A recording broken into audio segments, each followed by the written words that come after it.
Buenos días. En primer lugar, quiero felicitar al Gobierno de Navarra y al Departamento de Universidad, Innovación y Transformación Digital por la constitución de este Comité Ético de la Oficina de Datos de Navarra. También quiero agradecer a los organizadores que hayan querido contar conmigo en este acto. En el mundo cada vez más interconectado aparece con fuerza un factor común, los datos, que además hacen referencia a muy diversos ámbitos: el consumo, las transacciones comerciales, financieras, el comportamiento poblacional, la salud, por citar algunos. En su origen latino, datum es lo que se da, y añadiríamos hoy lo que se intercambia. Un dato, en definición de la Real Academia Española, es una información sobre algo concreto que permite su conocimiento exacto o sirve para deducir las consecuencias derivadas de un hecho. Entre los datos cabe destacar el llamado dato personal, aquel que está ligado a un nombre que identifica a una persona de forma directa o indirecta. Luciano Floridi afirma en la evocadora revista Philosophical Transactions of the Royal Society of London que la ética de los datos es una nueva rama de la ética que estudia, evalúa los problemas éticos relacionados con la generación, registro, depuración, procesamientos, difusión, en definitiva, los usos que hacemos de los datos. Los datos han cambiado la ética, que ha pasado de estar dirigida a la información a estar centrada en los datos que la generan. La ética tiene en cuenta todos ellos, pero especialmente los considerados personales y sensibles. La complejidad, los desafíos que plantean la ciencia y la gestión de los datos requiere establecer, como aquí se ha dicho, un adecuado marco ético. La inspiración ética contribuye al respeto, pero también a la calidad en el tratamiento de los datos, porque la ética crea un fuerte sentido crítico en quien la desarrolla y la aplica. Como consecuencia, mejora tanto a las personas, a los profesionales, como las actuaciones que desarrollamos. Contamos, ya se ha dicho aquí, con numerosos documentos de consenso. Las Academias Nacionales de Medicina, Ciencias e Ingeniería de Estados Unidos publicaron un análisis de 56 documentos en el que identificaron 5 características comunes: la centralidad de la persona, respeto a la privacidad y autonomía, la trazabilidad, la equidad, la transparencia o la sostenibilidad. Uno de los logros más importantes de la edad moderna es la llamada revolución científica, punto de partida de la ciencia actual. Frente a la ciencia clásica, basada en un modo esencialista de conocer, se desarrolló un conocimiento notativo que atiende más a cómo se muestran las cosas, con qué notas o datos se presentan. Los protagonistas fueron conscientes de que la validez de la nueva ciencia es relativa y provisional, determinada por los datos disponibles en un momento dado. Voy a señalar 3 hitos en la historia de la ciencia, el dato en la epistemología científica, que impulsaron ese significado. Junto con el desarrollo de la física y de las matemáticas, se hicieron observaciones directas de la naturaleza que le sobrepasó por el número, diversidad, variabilidad de los datos. De ahí que se buscaran nexos y patrones. En el ámbito de la botánica surgieron las clasificaciones. Destacaron, por la propuesta de una nomenclatura binomial, el italiano Andrea Cesalpino, y fue Carl Linnaeus quien propuso la clasificación que ha perdurado al poner a la especie como unidad básica del sistema. En el ámbito médico, la asociación de signos y síntomas de los cuadros clínicos llevó a Thomas Sydenham a establecer el concepto de especie morbosa, en realidad una clasificación de síndromes, y a la aparición de las nosologías o clasificaciones de enfermedades, en la que destacan sobre todo médicos franceses de Montpellier.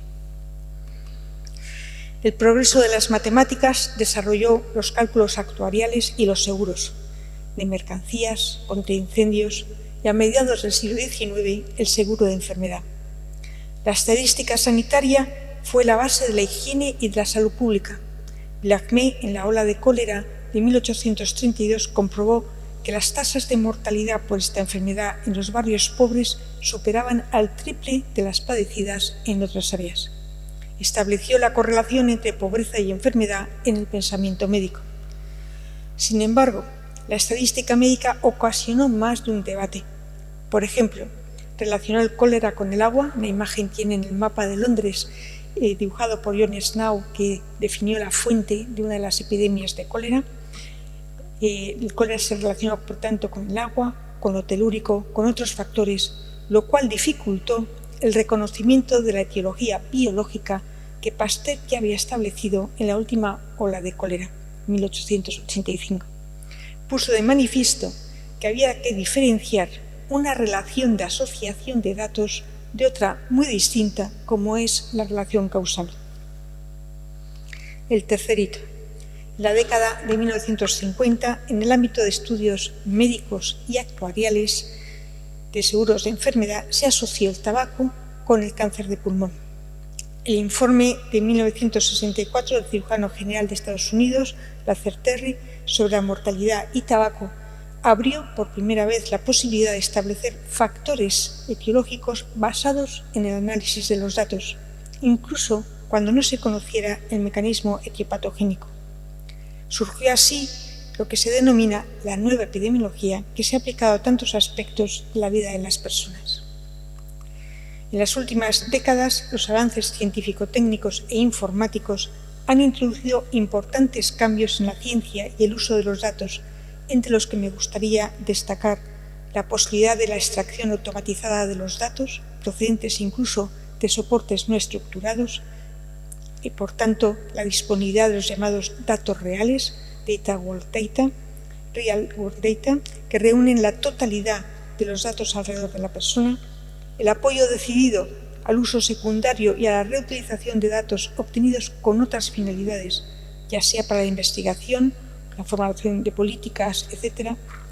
La dificultad para anonimizar los datos, un proceso que ya no es de todo o nada, sino más bien un espectro que proporciona mayor o menor dificultad para reidentificar a las personas.